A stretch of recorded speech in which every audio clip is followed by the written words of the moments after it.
Good night, my fellow colleagues. Today I'll be presenting to you on how to achieve your goals when communicating negative news.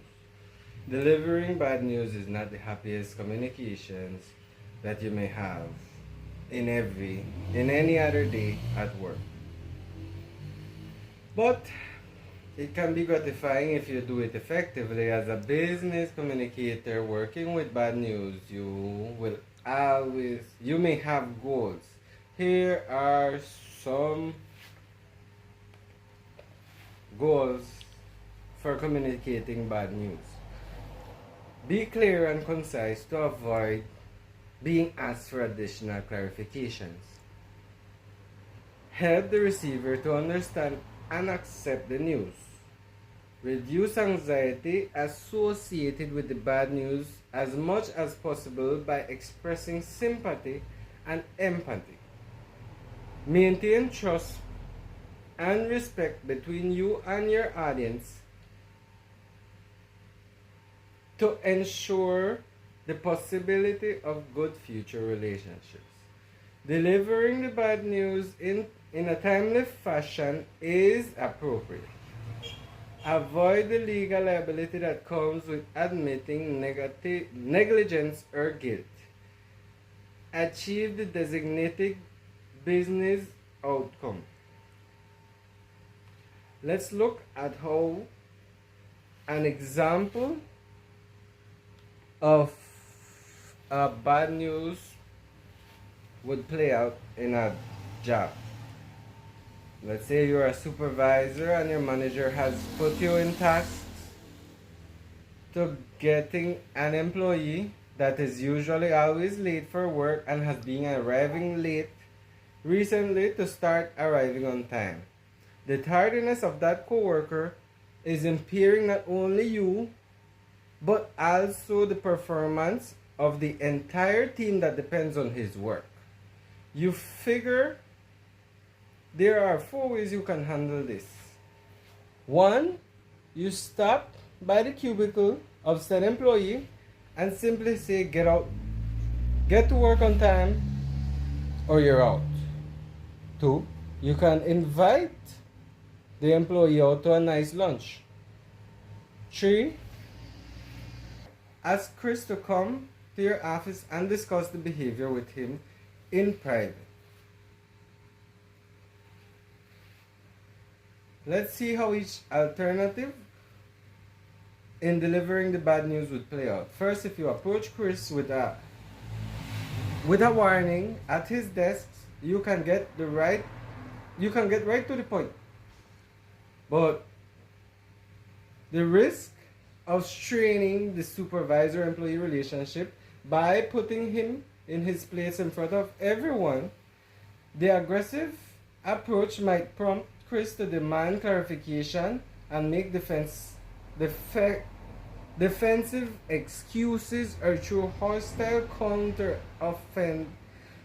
counter-offenses right back, none of which are desired outcomes. For that matter, the disrespectful approach does not formally confirm that tardiness will end. Let's say you invite the employee to lunch. He sees the fine time that he will have, the luxurious empathy, and the environment might just say, good job.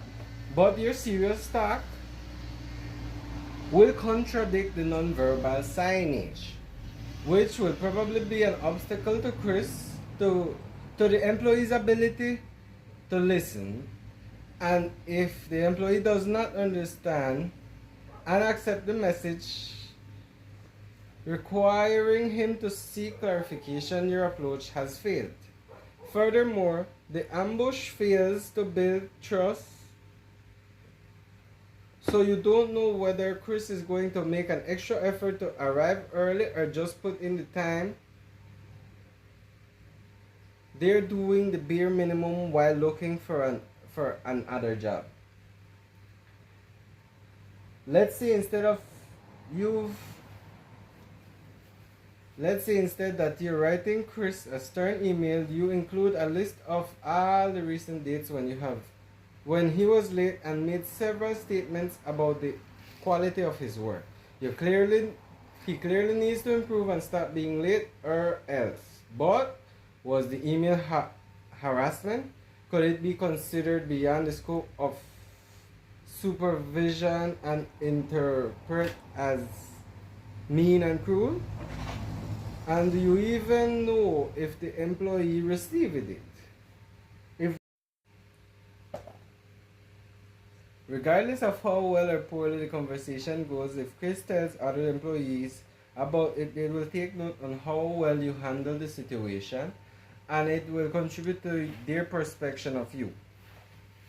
It guides the expectations of how you operate and how to communicate with you, as the interaction is not only about you but also about the employee.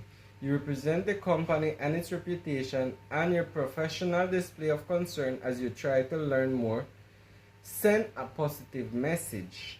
While the private, respectful meeting may not be the perfect solution, it is preferable to the other approaches. It is preferable from the other approaches considered before. One additional point to consider as you document the interaction is the need to present the warning in writing. You may not elect to prepare a memo. You may elect to prepare a memo that outlines information concerning the performance and the tardiness, and have it ready should you want to present it. If the session goes well and you have the discretion to make a judgment call, you may elect to give him another week to resolve the issue. If it goes well, you may want to present the memo as it documents the interaction and serves as evidence of due process should Chris' behavior fail to change, eventually resulting in a need of termination. The combined approach of a verbal and written message is increasingly the norm of business communication. Thank you.